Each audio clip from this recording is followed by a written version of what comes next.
Hi friends, ഇന്ന് പ്രിയംവദ എഴുതിയിരിക്കുന്ന ഒരു മെയിലേക്ക് കിടക്കാം. മാഡം, എൻ്റെ പേര് പ്രിയംവദ. യഥാർത്ഥ പേരല്ല. 33 വയസ്സുള്ള ഒരു വീട്ടമ്മയാണ്. എനിക്കൊരു കുട്ടിയുണ്ട്. വിവാഹം കഴിഞ്ഞിട്ട് പല വർഷങ്ങളായി. എൻ്റെ ഭർത്താവിന് സ്ഥിരമായൊരു ജോലിയുണ്ട്. സാമ്പത്തികമായി നല്ല മെച്ചവുമാണ്. എൻ്റെ അമ്മായിമ്മയാണ് എൻ്റെ കൂടെയുള്ളത്. അമ്മായപ്പൻ ഞാൻ വന്നു കഴിഞ്ഞ് 2 വർഷം കഴിഞ്ഞ് മരിച്ചുപോയി. ഭർത്താവ് പല സ്ഥലങ്ങളിലാണ് ജോലി നോക്കുന്നത്. വലിയൊരു റെപ്യൂട്ടഡ് കമ്പനിയിലാണ് വർക്ക് ചെയ്യുന്നത്. അതുകൊണ്ട് തന്നെ അദ്ദേഹത്തിന് ജോലിഭാരം വളരെ കൂടുതലാണ്. എന്നോട് സ്നേഹമുണ്ട്. ഞാൻ എന്ത് ചോദിച്ചാലും വാങ്ങിത്തരും. പൈസയ്ക്കൊന്നും ഒരു പഞ്ഞവുമില്ല. മറ്റ് ഒരു കുഴപ്പങ്ങളും എനിക്കുണ്ടായിരുന്നില്ല. ഞങ്ങൾ തമ്മിലുള്ള എല്ലാ ബന്ധങ്ങളും വളരെ നോർമലായും സന്തോഷമായിട്ടുമാണ് മുന്നോട്ട് പോയിക്കൊണ്ടിരുന്നത്. അതിനിടയ്ക്കാണ് എൻ്റെ മനസ്സിൽ ചില പ്രശ്നങ്ങൾ ഉടലെടുക്കുന്നതും എല്ലാം മാറി മറിയുന്നതും. മെയിൻ റോഡിൽ നിന്നും ഒരു 200 മീറ്റർ മാറി നല്ലൊരു ബൈ റോഡിൻ്റെ സൈഡിലാണ് ഞങ്ങളുടെ വീട്. വീടിന് പുറകിലേക്കായി ഏകദേശം 80 സെൻറ്റോളം സ്ഥലമുണ്ട്. അവിടെ ചില കൃഷികളൊക്കെ ഉണ്ട്. എങ്കിലും അതിന് പറ്റേ നിറയെ മരങ്ങളൊക്കെ ഉണ്ട് മാഡം. ഒത്തിരി നാളായിട്ട് അത് കൊടുക്കണമെന്ന് ഭർത്താവ് പറഞ്ഞിരുന്നു. പണത്തിന് ആവശ്യമൊന്നുമില്ല, അത് കൊടുത്തിട്ടും കാര്യമില്ലല്ലോ.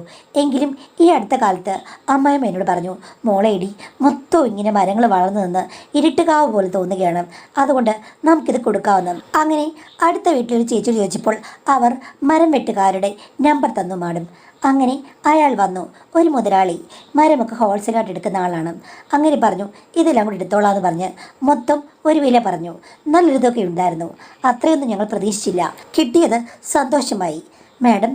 പിന്നീട് പറമ്പിൽ ഏകദേശം 1 മാസത്തോളം പണിക്കാരുണ്ടായിരുന്നു. കാര്യം ഇഷ്ടം പോലെ മരങ്ങളുണ്ടല്ലോ, അതൊക്കെ വെട്ടാൻ വേണ്ടിയിട്ട് പല ദിവസങ്ങളായിട്ടാണ് ആളുകൾ വന്നുകൊണ്ടിരുന്നത്. ഇലക്ട്രിക് വാളിന് വലിയ ശബ്ദമല്ലേ മാഡം. എൻ്റെ അമ്മായിമ്മയ്ക്ക് അവിടെ ഇരിക്കപ്പുറതിയില്ല. ഓ, ഇതിനി ഒത്തിരി ദിവസം കാണുമ്പോളെ. അതുകൊണ്ട് ഞാനാണെങ്കിൽ എൻ്റെ അനിയത്തിൻ്റെ വീട്ടിലേക്ക് പോവുകയാണ്. വൈകുന്നേരമാകുമ്പോൾ ഇവർ പണി കഴിഞ്ഞ് പോകുമ്പോൾ വിളിച്ചാൽ മതി എന്ന് പറഞ്ഞു. അത് ശരിയാണ്, പുറത്തൊക്കെ നിന്ന് കഴിഞ്ഞാൽ ഭയങ്കര ശബ്ദമാണ്. അങ്ങനെ പണിയുള്ള ദിവസം രാവിലെ ആകുമ്പോഴേക്കും ഭർത്താവും പോകും, പിന്നെ അമ്മായിമ്മയും പോകും. ഭർത്താവ് ചില ദിവസങ്ങളിൽ ഇവിടെ കാണുകയുമില്ല. അങ്ങനൊരു അവസ്ഥയാണ്. പണിക്കാരാണെങ്കിൽ ഇടയ്ക്കിടയ്ക്ക് വന്ന് വെള്ളവും ചൂടുവെള്ളവും തണുത്ത വെള്ളവും കാപ്പിയും ഒക്കെ ചോദിക്കും. ചില സമയത്ത് ഞാൻ ഇട്ട് കൊടുക്കും, ചില സമയം ഉള്ളത് വെച്ച് അഡ്ജസ്റ്റ് ചെയ്യാൻ പറയും. അങ്ങനെയൊക്കെയാണ് എൻ്റെ മൂഡ് അനുസരിച്ച്. അങ്ങനെ ഒരാഴ്ച കഴിഞ്ഞപ്പോഴേ മാഡം വലിയൊരു മരമുണ്ടായിരുന്നു. അത് വെട്ടാൻ വേണ്ടി ഒത്തിരി പേര് വന്നു. ഞാൻ പക്ഷേ അങ്ങോട്ട് നോക്കാറില്ല. ഉച്ചയായപ്പോൾ ഒരാൾ വന്ന് എന്നോട് ചോദിച്ചു, ചേച്ചി തണുത്ത വെള്ളം ഉണ്ടോയെന്ന്. ഞാൻ പറഞ്ഞു, ഫ്രിഡ്ജിലുണ്ടോയെന്ന് അറിയില്ല, ഇവിടെ ആരും തണുത്ത വെള്ളം കുടിക്കാറില്ല, അതുകൊണ്ട് ഫ്രിഡ്ജിൽ വെക്കാറുമില്ലെന്ന് പറഞ്ഞ് നോക്കിക്കഴിഞ്ഞപ്പോഴേക്കും ഒരു വെളുത്ത തൊടുത്ത നല്ലൊരു പയ്യൻ. മരം വെട്ടാൻ അവൻ വളരെ ചെറുപ്രായത്തിലെ ഇറങ്ങിയത് കൊണ്ടാകും ബലിഷ്ഠമായ മസിൽ കണ്ടു കഴിഞ്ഞാൽ ആരും നോക്കിപ്പോവും. സൗന്ദര്യമുള്ളവരാണ്. ഇവൻ എന്തിനാണ് ഈ പണിക്ക് ഇറങ്ങിയത് എന്ന് ഞാനിങ്ങനെ മനസ്സിലോർത്തു. ഇന്ന് പുതിയതായിട്ട് വന്നാണോ? നിന്നെ ഇവിടെ ഒന്നും കണ്ടിട്ടില്ലല്ലോ എന്ന് പറഞ്ഞപ്പോൾ അവൻ പറഞ്ഞു, ഇല്ല, വലിയ വലിയ മരങ്ങൾ മുറിക്കുമ്പോഴേ എന്നെ വിളിക്കുള്ളൂ, ഞാനാണ് എക്സ്പേർട്ടെന്ന്. ആ, അത് കൊള്ളാമല്ലോ. എന്താ ഈ പണിക്ക് ഇറങ്ങിയത്? മറ്റു ജോലിക്കൊന്നും പോകില്ലേ എന്ന് ചോദിച്ചു കഴിഞ്ഞപ്പോഴേക്കും അവൻ ചോദിച്ചു, ആ ചേച്ചി, തടിപ്പണിയൊക്കെ മോശമായ കാര്യമാണോ? മരം വെട്ടുന്നത് മോശമാണോ? ഇത് കുറച്ച് സമയത്തെ പണിയേ ഉള്ളൂ, നല്ല ക്യാഷും കിട്ടും. പണ്ടേ എനിക്ക് ഉയരമുള്ള മരങ്ങളൊക്കെ കയറാൻ ഇഷ്ടമാണ്, അതിൽ പ്രശ്നമില്ലെന്ന് പറഞ്ഞു. ഞാൻ പറഞ്ഞു, ചോദിച്ചതേ ഉള്ളൂ. നിന്നെ കണ്ടു കഴിഞ്ഞാൽ ഓഫീസിലൊക്കെ പോകുന്നൊരു പയ്യന്മാരെ പോലെ ഉണ്ട്. ഇപ്പം ഈ കോളത്തിൽ കണ്ടപ്പോൾ ഞാനങ്ങ് ചോദിച്ചാണ്, അതെന്താ ചേച്ചി എല്ലാവരും ഓഫീസിൽ പോയി കഴിഞ്ഞാൽ ഈ പണികളൊക്കെ ആര് ചെയ്യുമെന്ന്. ഞാൻ പറഞ്ഞു, യോ, നിന്നോട് തർക്കിക്കാൻ വേണ്ടി ഞാൻ പറഞ്ഞതല്ല. കണ്ടു കഴിഞ്ഞപ്പോഴേക്കും ഞാനങ്ങ് ചോദിച്ചതേ ഉള്ളൂ. തടിപ്പണി നല്ല പണിയാണ്, എനിക്കതിൽ യാതൊരു പരാതിയുമില്ല. നീ എത്ര വരെ പഠിച്ചിട്ടുണ്ടെന്ന് ചോദിച്ചു. ഞാൻ +2 വരെ, അത് കഴിഞ്ഞ് പോയില്ല. കുടുംബത്തിൽ പ്രാരാബ്ധമാണ്. എൻ്റെ അച്ഛൻ ഈ പണിയായിരുന്നു, അതുകൊണ്ടാണ് ഞാൻ ഇറങ്ങിയതെന്ന്. ആ, അതാ ഞാൻ ചോദിച്ചത്. എന്തെങ്കിലും സാഹചര്യം ഉണ്ടെങ്കിലല്ലേ ഇങ്ങനെയുള്ള പണിക്ക് ഇറങ്ങത്തുള്ളൂ. നിന്നെ കണ്ടു കഴിഞ്ഞ് കഴിഞ്ഞാൽ നല്ലൊരു ജോലി കിട്ടി രക്ഷപ്പെടേണ്ട കുട്ടിയാണെന്ന് തോന്നി. ഇപ്പോഴും ഞാൻ രക്ഷപ്പെട്ട് നിൽക്കുക ചേച്ചി, തടിപ്പണി നല്ല പണിയാണെന്ന്. ഷോ, എൻ്റെ പൊന്നുമോനെ, ഞാൻ പറഞ്ഞത് പിൻവലിച്ചു എന്ന് പറഞ്ഞു. അപ്പോഴില്ലേ മാഡം അവൻ മടക്കി കുത്തിയിരുന്ന കൈലി അഴിച്ച് ഒന്നുകൂടെ മടക്കി കുത്തി. എനിക്കത് കണ്ട് ഒരു വല്ലായ്മ തോന്നി മാഡം. കാര്യം അകത്തെ എന്തോ ചുവപ്പ് കണങ്ങൾ വരെ എനിക്ക് കാണാം. അവൻ കൂളായി നിൽക്കുകയാണ്. ഞാൻ അടിമുടി ഏറെ കണ്ടിട്ട് അവനെന്ന് നോക്കി. ഇത്രയും ബലിഷ്ഠമായ ശരീരമുള്ള ഒരുത്തനെ അടുത്ത കാലത്തൊന്നും ഞാൻ അടുത്ത് കണ്ടിട്ടില്ല. എൻ്റെ ഭർത്താവിൻ്റെ ശരീരം ഇങ്ങനെ ബലിഷ്ഠമല്ല. അല്ലെങ്കിലും ബലമുള്ള ശരീരമുള്ള ആണുങ്ങളെ കാണുമ്പോൾ സ്ത്രീകൾക്ക് എന്തൊരു താല്പര്യം സ്വതവേ തോന്നുമെന്ന് എനിക്ക് തോന്നിയിട്ടുണ്ട്. പക്ഷേ അങ്ങനെ അനുഭവം പറഞ്ഞു കേട്ടിട്ടുള്ളതല്ലാതെ അടുത്തനുഭവിക്കാൻ ഉള്ള അനുഭവം ഉണ്ടായിട്ടില്ല. ഇതിപ്പോൾ കൊള്ളാം. വിയർപ്പ് കണങ്ങളോടുകൂടി മസിലുകൾ തെളിഞ്ഞു കാണും വിധം നല്ല രോമരാജികളോടുകൂടി ഒരു പുരുഷൻ മുന്നിൽ നിൽക്കുകയാണ്. എനിക്ക് അത് വല്ലാത്തൊരു മാറ്റം ഉണ്ടാക്കി പുള്ളി തോന്നി. അവനാണെങ്കിൽ കൂളായിട്ട് തിരിഞ്ഞ് നടന്നു പോവുകയും ചെയ്തു വെള്ളം മേടിച്ചിട്ട്. ആ പോക്ക് കണ്ടപ്പോൾ യഥാർത്ഥ ഒരാണ് നടന്നു പോകുന്ന പോലെ എനിക്ക് തോന്നി.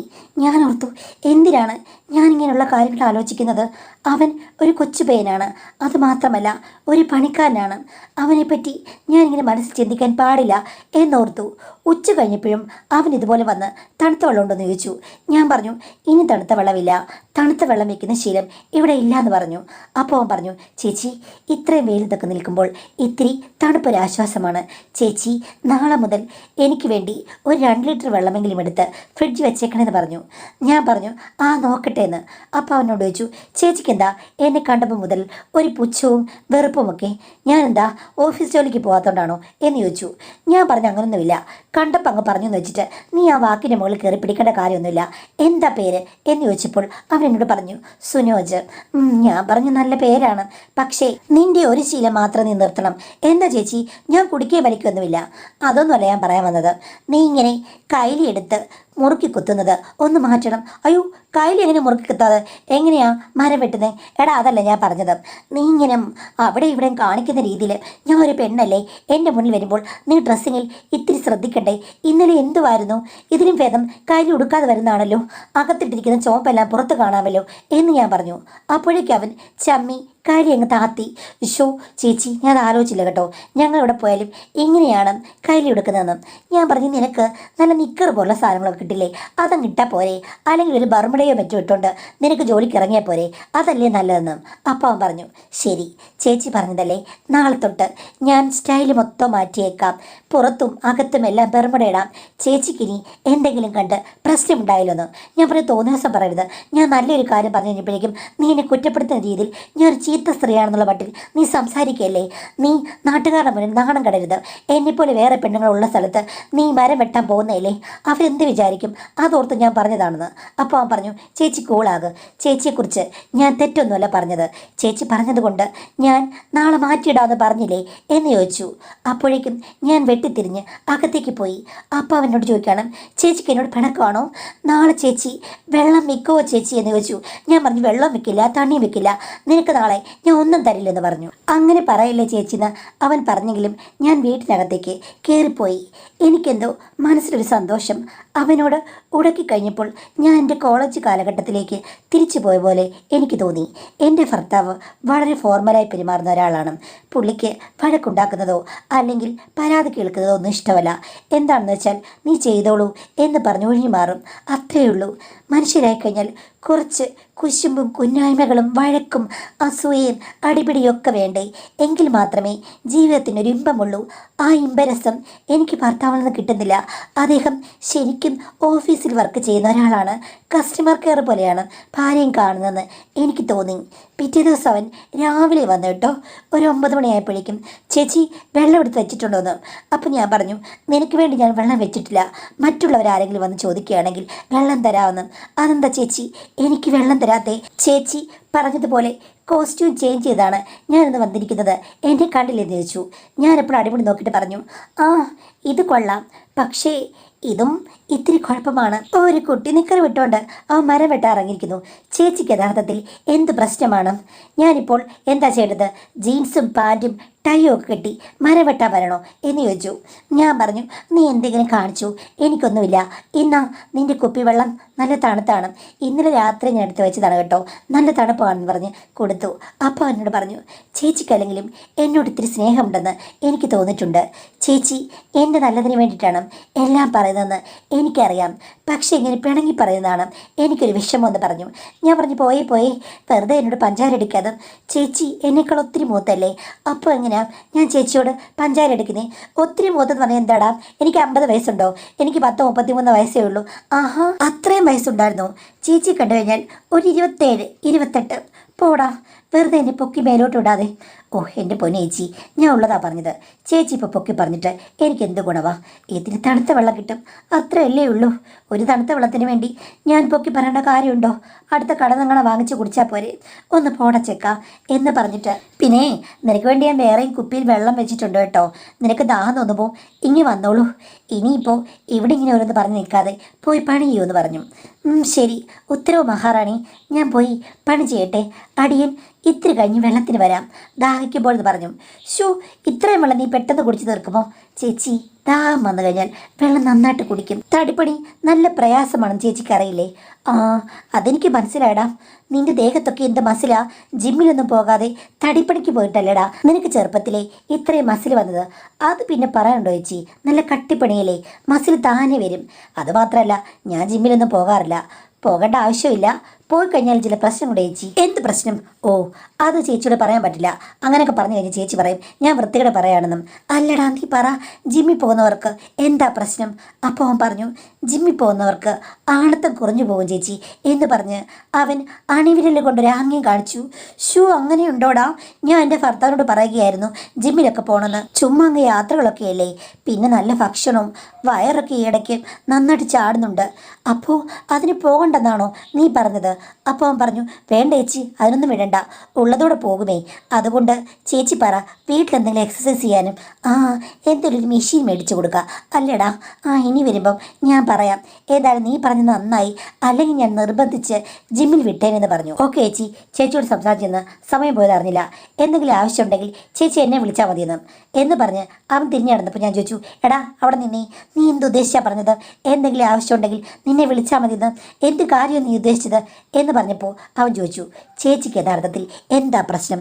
സംസാരിക്കാൻ പാടില്ലാത്ത കാര്യങ്ങളെല്ലാം കീറ്റും കിഴിച്ച് ചോദിച്ച് അതറിയണം. അറിഞ്ഞിട്ട് അത് തുറന്ന് പറയുമ്പോഴേക്ക് ചേച്ചി പിന്നെ അയ്യോ, എന്നെ അങ്ങനെയാണേ ഇങ്ങനെയാണേ അവൻ എന്നോട് വൃത്തികേട് പറയുന്നേ എന്ന് പറയുന്നു. ഇതൊക്കെ ഒരുമാതിരി വൃത്തികെട്ട പെണ്ണുങ്ങളുടെ സ്വഭാവമല്ലേ ചേച്ചി? ചേച്ചിക്ക് എന്നോട് ഇഷ്ടമുണ്ടെങ്കിൽ ചേച്ചി തുറന്ന് പറയണം. ഞാനും ചേച്ചിയുമായിട്ട് നല്ല സഹകരണ മനോഭാവത്തിൽ മുന്നോട്ട് പോകും. ഇനി ചേച്ചിക്ക് താല്പര്യമില്ലെങ്കിൽ ചേച്ചി മിണ്ടാതിരിക്കുക, അത്രയേ ഉള്ളൂ. ചേച്ചിക്ക് എന്നോട് ഒരു 50% താല്പര്യം ഇപ്പോൾ തോന്നുന്നില്ലേ എന്ന് ചോദിച്ചു. ഞാനിപ്പോൾ പറഞ്ഞു, നീ തോന്നിയാസം പറയാണ്, എനിക്ക് നിന്നെ കണ്ടിട്ട് എൻ്റെ അനിയനെ പോലെ തോന്നിയത്. പിന്നെ ചേച്ചിയുടെ സ്വന്തം അനിയനുമായിട്ട് ചേച്ചി ഇതൊക്കെ സംസാരിക്കുമോ? അപ്പോൾ നീ എന്നെ ചീത്ത സ്ത്രീയായിട്ടാണ് കാണുന്നേ. ചേച്ചി, ആവശ്യമുള്ള കാര്യങ്ങൾ അങ്ങോട്ടും ഇങ്ങോട്ടും സംസാരിക്കുന്നത് ചീത്ത ആൾക്കാരൊന്നുമല്ല. പിന്നെ ചേച്ചിക്ക് എന്നോട് ഇഷ്ടമുണ്ട്. ചേച്ചി കണ്ടപ്പം എനിക്ക് നല്ല ഇഷ്ടം തോന്നി. നമ്മൾ രണ്ടുപേരും കൂടി ആരും അറിയാതെ നമ്മുടെ കാര്യങ്ങൾ നടത്തിയെടുക്കാമെങ്കിൽ അത് ചീത്ത കാര്യമൊന്നുമല്ല. ചേച്ചിയുടെ ഭർത്താവിൽ നിന്ന് വിവാഹമോചനം നേടി എൻ്റെ കൂടെ വരണമെന്ന് ഞാൻ പറയുന്നില്ല. പക്ഷേ ചേച്ചിയെ ഒന്ന് കണ്ടാൽ കൊള്ളാമെന്ന് എനിക്കും ആഗ്രഹമുണ്ട്. ചേച്ചിയുടെ നോട്ടം കണ്ടപ്പോൾ എനിക്ക് തോന്നി. ഇനി എൻ്റെ ഊഹം തെറ്റാണെങ്കിൽ ഞാൻ ക്ഷമ പറയുന്നു, അത്രയേ ഉള്ളൂ. അതിന് ചേച്ചി കടന്ന് വലിയ പ്രശ്നം ഉണ്ടാക്കി ചേച്ചി ചീത്ത സ്ത്രീയാണെന്ന് ഞാൻ പറഞ്ഞു എന്ന് പറയരുതേ പ്ലീസ്. എനിക്കതൊന്നും എടുത്ത് തല വെക്കാൻ വയ്യ, ഞാൻ പോകട്ടെ എന്ന് പറഞ്ഞ് അവൻ ചാട്ടുളി പോലെ പാഞ്ഞു പോയി. ഷൂ, ഈ ചെറുക്കൻ ഡയറക്റ്റായിട്ട് എൻ്റെ മനസ്സ് വായിച്ച് എല്ലാം അങ്ങ് പറഞ്ഞു.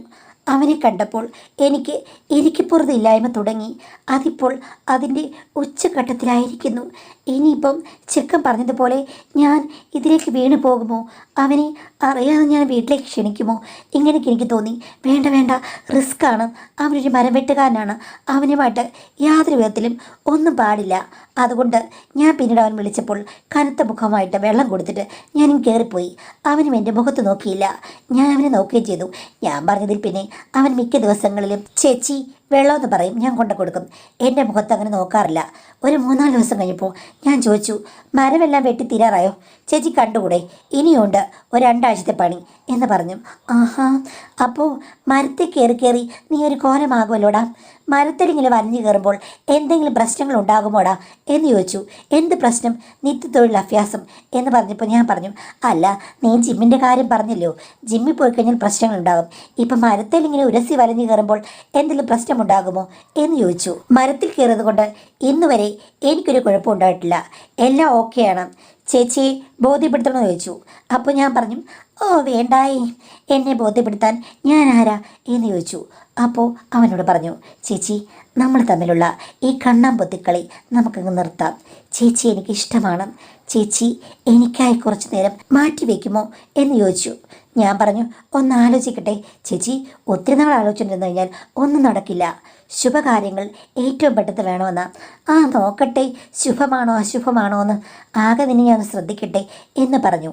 ഒരു ദിവസം 3 മണിയായി കഴിഞ്ഞപ്പോഴേക്കും അവൻ എന്നോട് പറഞ്ഞു, ചേച്ചി മറ്റെല്ലാവരും പണി നിർത്തിപ്പോയി, എനിക്ക് ഇത്തിരി തണുത്ത വെള്ളം വേണമെന്ന്.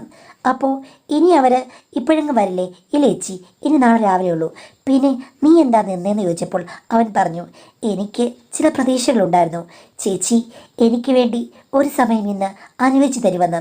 ഇന്ന് നമുക്ക് പറ്റിയൊരു മുഹൂർത്തമാണ്. വേണ്ടാടാ എടാ, എൻ്റെ അമ്മായിമ്മയില്ലേ 5 മണിയാകുമ്പോൾ വരും, അതേപോലെ ചെക്കന് സ്കൂളിൽ നിന്ന് വരുമ്പോൾ 5 മണിയാകും. അതിനെന്താ ചേച്ചി, നമുക്ക് 1.5-2 മണിക്കൂർ അത്രയും പോരെ എന്ന് ചോദിച്ചു. അപ്പം ഞാനൊന്നും മിണ്ടില്ല. ചേച്ചി തോർത്തുണ്ടോ, ഞാൻ കുളിക്കട്ടെ എന്ന് ചോദിച്ചു. എനിക്ക് പിന്നെ ഒന്നും മറുപടി പറയാനില്ലായിരുന്നു. എന്തോ അവൻ്റെ സൗന്ദര്യത്തിലും കഴിവിലും സംസാരത്തിലും ഞാൻ വീണു പോയിരുന്നു മാഡം. കാര്യം ഇത്രയും അടുത്ത് ഇങ്ങനൊരു അവസരത്തിൽ ഒരാളിനെ കാണുന്നത് ആദ്യമായിട്ടാണ്, അതുകൊണ്ടാണ്. അല്ലാതെ വേറൊന്നുമല്ലെന്ന് എനിക്കറിയാമായിരുന്നു. അവൻ അകത്തേക്ക് വന്നു കഴിഞ്ഞപ്പോൾ ഞാൻ അവനെ മന്ദം മന്ദം അകത്തേക്ക് നയിച്ചു. അവൻ എന്നെ ചുടുചുംബനങ്ങൾ കൊണ്ട് മൂടി. എത്ര കുളിച്ചാലും നിനക്ക് ഒരു മരത്തിൻ്റെ മണമാ എന്ന് ഞാൻ പറഞ്ഞു. അപ്പോൾ ചേച്ചിക്ക് എന്നെ ഇഷ്ടമല്ലെന്ന് ചോദിച്ചു. അതേടാ, ഇഷ്ടമാണ്, അല്ലെങ്കിൽ നിനക്ക് ഈ മുറിയിലേക്ക് വരാൻ ഒരവസരം ഉണ്ടാകുമായിരുന്നില്ല എന്ന് പറഞ്ഞു. അപ്പോൾ അവൻ പറഞ്ഞു, എൻ്റെ ജീവിതത്തിൽ എനിക്ക് അങ്ങനൊരവസരം ഉണ്ടായിട്ടേ ഇല്ല. ചേച്ചിയാണ് എൻ്റെ ജീവിതത്തിലെ ആദ്യത്തെ പെണ്ണെന്ന് പറഞ്ഞു. ഞാൻ പറഞ്ഞത് വിശ്വസിക്കുന്നില്ല. കാര്യം നിനക്ക് നല്ല എക്സ്പീരിയൻസ് ഉള്ളതുപോലെയാണ് പെരുമാറുന്നതെന്ന്. അപ്പോൾ അവൻ പറഞ്ഞത് എന്താണെന്നറിയാമോ?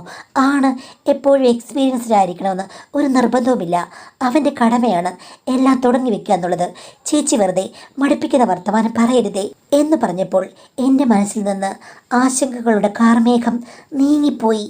അവിടെ പനിനീർമഴ പൊഴിക്കാൻ പുഷ്പമേഘങ്ങൾ വന്നതുപോലെ എനിക്ക് തോന്നി. അവൻ്റെ മാസ്മരികമായ പ്രണയത്തിൽ ഞാൻ മയങ്ങിപ്പോയി. അറിയാതെ ഞാൻ അലിഞ്ഞു.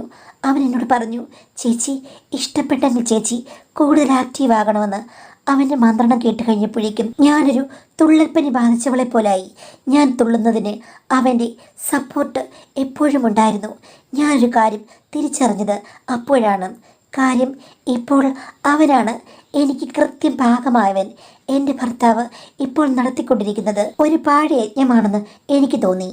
എനിക്ക് വേണ്ടത് ഇവനെപ്പോലെയുള്ള ഒരാളെയുമാണ്. എനിക്ക് ഇനിയും ഭാഗമാകണമെങ്കിൽ ഇനിയും നല്ല ഓടും പാവും നെയ്യുന്ന നെയ്ത്തുകാരെ തന്നെ വേണം എന്ന് ഞാൻ ഓർത്തു. ഇപ്പോൾ ഇവനെൻ്റെ അടുത്ത് വന്നത് എൻ്റെ ഭാഗ്യമാണ്. എനിക്ക് ഇനിയും ഒത്തിരി അവസരങ്ങൾ ഉണ്ടാകണം. ഇവനല്ല, ഇവനിൽ മികച്ചവനാണെങ്കിലും സ്വന്തമാക്കാൻ വേണ്ടി ഞാൻ ഇറങ്ങിത്തിരിക്കണം. അല്ലാതെ ഭർത്താവിനെ മാത്രം നമ്പി ജീവിച്ചാൽ എൻ്റെ കാര്യം 3G ആകുമെന്ന് എനിക്ക് തോന്നി. അങ്ങനെ ഇവനെൻ്റെ തുടക്കം മാത്രം എന്ന് വിചാരിച്ച് ഞാനൊന്ന് ഉറഞ്ഞു തുള്ളി മാഡം. അവൻ്റെ സഹായം എനിക്ക് പിന്നെയും പലപ്പോഴും ലഭിച്ചു. ഭർത്താവില്ലാത്ത സമയത്ത് ഞാൻ അവനെ വിളിച്ചു വരുത്തിയിരുന്നു. പക്ഷേ ഒരു വട്ടം എൻ്റെ അമ്മായിയും അത് കണ്ടുപിടിച്ചു. അന്ന് വലിയ വഴക്കായിരുന്നു. പക്ഷേ അവൻ ഇറങ്ങിപ്പോന്നാണ് കണ്ടത്. ഇവിടെ വെട്ടാൻ വന്ന പരിചയം വെച്ച് എന്നോട് പണം ചോദിക്കാൻ വന്നാണെന്ന് പറഞ്ഞ് ഞാൻ അത് ഒഴിവാക്കി. എങ്കിലും അമ്മായിമ്മ ഭർത്താവിനോട് പറഞ്ഞു, ഇങ്ങനെയുള്ള ആണുങ്ങളോടൊക്കെ അവൾക്ക് കൂട്ടുണ്ടെന്ന്.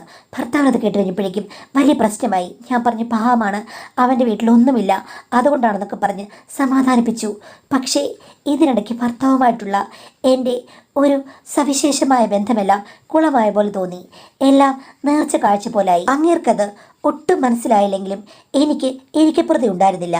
ഇവനെ ഇനി വീട്ടിൽ കൊണ്ടുവന്നാൽ ശരിയാകില്ലെന്ന് മനസ്സിലായി. ഞാൻ പല കാരണങ്ങളും പറഞ്ഞ് ഇറങ്ങി മാഡം. എന്നിട്ട് അവൻ്റെ കൂടെ പല ലോഡ്ജുകളിലും ഞാൻ കറങ്ങി നടന്നു. കാരണം പെട്ടെന്ന് അവനേക്കാൾ മികച്ചൊരാളെ എങ്ങനെ കിട്ടാനാണ്? എനിക്ക് എത്രയൊക്കെ വന്നിട്ടും അടങ്ങി ഒതുങ്ങി വീട്ടിലിരിക്കാൻ പറ്റിയില്ല. പക്ഷേ അതും പിടിക്കപ്പെട്ടു. ഭർത്താവുമായി പിണങ്ങി. ഇപ്പോൾ ഞാൻ വീട്ടിലാണ്. ഭർത്താവ് നല്ലവനാണ്, എല്ലാമുണ്ട്. പക്ഷേ എങ്കിലും എനിക്കെന്തോ അദ്ദേഹം എനിക്ക് വേണ്ട ഓടും പാവും നെയ്യുന്ന ഒരാളാണെന്ന് തോന്നുന്നില്ല മാഡം. എനിക്ക് ആ ചെക്കനെ പോലെ ഒരാളെയാണ് വേണ്ടത്. പക്ഷെ അവനെ കല്യാണം കഴിക്കാനൊന്നും പറ്റില്ല. അവൻ എന്നോട് പറയുന്നുണ്ട് വേണമെങ്കിൽ കല്യാണം കഴിക്കാമെന്ന്. അത് വേണ്ടാന്ന് ഞാൻ പറയുന്നുണ്ടെങ്കിലും എൻ്റെ വീട്ടുകാരൊക്കെ എന്നെ നിർബന്ധിക്കുകയാണ്. തിരിച്ച് ഭർത്താവിനോട് ക്ഷമ പറഞ്ഞ് അവിടെ ചെല്ലാമെന്നൊക്കെ. എനിക്ക് എന്ത് ചെയ്യണമെന്നറിയില്ല. ഇനി ഭർത്താവുമായിട്ട് ഒരു റീയൂണിയൻ ഉണ്ടായാലും എനിക്ക് തോന്നുന്നില്ല മാഡം ജീവിതത്തിൽ സംതൃപ്തി ഉണ്ടാകുമെന്ന്. ഞാൻ പുള്ളിക്കാരനോട് വിളിച്ച് പറയാൻ തുടങ്ങിയായിരുന്നു ഒരു കാര്യം. അതായത് ഞാൻ തിരിച്ചു ചെല്ലാം, പക്ഷേ എനിക്ക് ഇവനെ പോലെ സമാനനായ ഒരു വ്യക്തിയെ ഭർത്താവ് എങ്ങനെയെങ്കിലും എൻ്റെ ഒരു സർക്കിളിലേക്ക് കൊണ്ടുവരണം. ഭർത്താവും അയാളും ഉണ്ടെങ്കിൽ എനിക്ക് നല്ലൊരു വീട്ടമ്മയായിട്ട് നിൽക്കാൻ പറ്റും. അത് ഞാൻ എൻ്റെ ഭർത്താവിനോട് പറഞ്ഞു കഴിഞ്ഞാൽ ഭർത്താവ് അംഗീകരിക്കുമെന്നൊരു ഭയമുണ്ട്. അതിനൊരു നിർദ്ദേശം എനിക്ക് വെക്കാൻ പറ്റുമോ മാഡം? ഇനി അയാൾ അതിന് സമ്മതിച്ചില്ലെങ്കിൽ ഞാൻ ഈ ബന്ധത്തിൽ നിന്ന് പിരിഞ്ഞ് ജീവിക്കാനാണ് താല്പര്യപ്പെടുന്നത്. മാഡം, നമ്മളുടെ സമൃദ്ധിക്ക് വേണ്ടിയിട്ടല്ലേ നമ്മൾ ജീവിക്കുന്നത്. ഇതൊക്കെ വലിയൊരു തെറ്റാണ് മാഡം. എനിക്ക് ഒന്നും മനസ്സിലാകുന്നില്ല എന്നാണ് പറഞ്ഞിരിക്കുന്നത്. ഇപ്പോൾ നിങ്ങൾ നിങ്ങളുടെ ഭർത്താവിനോട് ക്ഷമയോടുകൂടി വിളിച്ച് പറയുക, ചേട്ടാ, ഇതിൻ്റെ പ്രധാന പ്രശ്നം എന്താണെന്ന് വെച്ച് കഴിഞ്ഞാൽ എനിക്ക് ചേരേണ്ടതുപോലെ ഒരാളെയാണ് വേണ്ടത്. ചേട്ടനേക്കാൾ മികച്ച ഒരാൾ. ചേട്ടൻ എന്തായാലും ആ ലെവലിലേക്ക് എത്താൻ പറ്റില്ലെന്നാണ് ഞാൻ വിചാരിക്കുന്നത്. അതുകൊണ്ട് ചേട്ടൻ്റെ കൂടെ ജീവിക്കണമെങ്കിൽ എനിക്ക് ചേട്ടനും വേണം, എന്നാൽ അതിലും മികച്ച ഫീച്ചേഴ്സുള്ള ഒരാളും കൂടെ വേണം. അങ്ങനെ ആ ഒരാളും ചേട്ടനും, അങ്ങനെ 2 പേരുള്ള ആ ജീവിതത്തിൽ ഞാൻ വേണമെങ്കിൽ ചേട്ടൻ്റെ കൂടെ ഒരു ഭാര്യയായിട്ട് ജീവിക്കാം എന്ന് പറയുമ്പോൾ കുടുംബം നിലനിർത്താൻ വേണ്ടിയിട്ട് ഓക്കെ, നിന്റെ ആഗ്രഹം സമ്മതിച്ചു, മരമെട്ടുകാരൻ പെർമനൻ്റായിട്ട് ഇരുന്നോട്ടെ എന്ന് സമ്മതിക്കുന്ന ഭർത്താക്കന്മാർ എത്ര പേര് കാണും? ഒരു 2 ലക്ഷത്തിൽ ഒരാൾ വല്ലതും കാണും. അങ്ങനെ ഒരു സുഗുണനായി നിങ്ങളുടെ ഭർത്താവ് മാറുകയാണെങ്കിൽ നിങ്ങളുടെ ഭാഗ്യം. പറഞ്ഞു നോക്കാം. അത് ഓക്കെ. ഇനി അല്ലെങ്കിൽ അങ്ങേര് പറയുമ്പോൾ അത് റെക്കോർഡ് ചെയ്ത് ഫോണിൽ കൂടെ ഒക്കെ എന്തെങ്കിലും പുറത്തൊക്കെ വിട്ട് കഴിഞ്ഞാൽ നിങ്ങളുടെ വ്യക്തിത്വം മാറും. അപ്പം നേരിൽ സംസാരിക്കാൻ പറ്റുമെങ്കിൽ ഈ കാര്യങ്ങൾ പറയുക. ഇല്ലെങ്കിൽ 2 പേരും കൂടി ഒരിടത്ത് കൗൺസിലിങ്ങിന് പോയിട്ട് നിങ്ങളുടെ ആഗ്രഹങ്ങളൊക്കെ പറയുക. അപ്പോൾ നിങ്ങൾ കുടുംബജീവിതത്തിൽ അത് നിലനിർത്തേണ്ടത് എങ്ങനെയാണെന്നും ഉള്ളത് കൊണ്ട് തൃപ്തിപ്പെടേണ്ടത് എങ്ങനെയാണെന്നും ഇതെല്ലാം ആപേക്ഷികമാണെന്നും നമുക്ക് തുണയായിട്ടുള്ള അല്ലെങ്കിൽ നമ്മുടെ പാർട്ട്ണർ, ഭർത്താവ് എന്നൊക്കെ പറയുന്ന ആളുമായിട്ട് എങ്ങനെ ഒത്തുപോകാമെന്നും മൂല്യങ്ങളുമൊക്കെ നിങ്ങൾക്ക് മനസ്സിലാക്കി തരും. അത് മനസ്സിലായിട്ട് നിങ്ങൾക്കിതൊക്കെ അടക്കാനും തിരുത്താനും പറ്റുമെങ്കിൽ അങ്ങനെ നല്ലൊരു കുടുംബജീവിതം കിട്ടും. അതല്ല, എനിക്ക് പറ്റില്ല, എനിക്ക് മറ്റു കാര്യങ്ങൾ തന്നെ വേണം, എനിക്ക് മാമല കയറണം എന്ന് തോന്നുകയാണെങ്കിൽ ഇനിയൊരു കല്യാണം കഴിക്കാതിരിക്കുക. ജീവിതത്തിൽ എൻജോയ് ചെയ്ത് നടക്കുക. നിങ്ങൾ ഇഷ്ടമുള്ളത് തേടിപ്പോവുക. അത് നിങ്ങളുടെ സ്വാതന്ത്ര്യമാണ്. അതിൽ ചിലപ്പോൾ നല്ലതുണ്ടാകാം, ചീത്തയുണ്ടാകാം. അത് സഹിക്കാൻ നിങ്ങൾ തയ്യാറാണല്ലോ. കാര്യം നിങ്ങൾ പ്രതീക്ഷിക്കുന്നതാണ് നിങ്ങൾക്ക് കിട്ടേണ്ടത്. അപ്പോൾ അത് കിട്ടുമ്പോൾ അതിന് പ്രശ്നങ്ങളും കാണും, നല്ലതും കാണും. അത് സ്വീകരിച്ച് ജീവിക്കുക എന്നുള്ളൊരു നിലപാട് സ്വീകരിക്കുക. അവിടെയുമല്ല ഇവിടെയല്ല എന്ന് പറഞ്ഞാൽ നമുക്കൊരിക്കലും ജീവിക്കാൻ പറ്റില്ല. എന്തെങ്കിലും തീരുമാനം എടുക്കണം. ഞാൻ ഒരു കാര്യം പറയാം, കുടുംബജീവിതം എന്ന് പറയുമ്പോഴേക്കും ഒരിക്കലും നമ്മൾ പ്രതീക്ഷിക്കുന്ന പോലെ ആയിരിക്കില്ല. കുടുംബജീവിതം ഒരു ത്യാഗം തന്നെയാണ്. അത് പുരുഷനാണെങ്കിലും സ്ത്രീക്കാണെങ്കിലും, സ്ത്രീക്ക് മാത്രമല്ല പുരുഷനാണെങ്കിലും ത്യാഗമാണ്. അപ്പോൾ അത് നമ്മൾ മനസ്സിലാക്കി മുന്നോട്ട് കൊണ്ടുപോവുക. ഇല്ലെന്നുണ്ടെങ്കിൽ നമ്മളുടെ ഇഷ്ടത്തനുസരിച്ച് നമ്മൾ എവിടെയെങ്കിലും മരം ചാടി പോവുക. അപ്പോൾ നമ്മൾ ആരെയും കുറ്റപ്പെടുത്താൻ പാടില്ല. അതിൽ എന്തെങ്കിലും പ്രശ്നം ഉണ്ടായാൽ സഹിക്കുക എന്നേ എനിക്ക് പറയാനുള്ളൂ.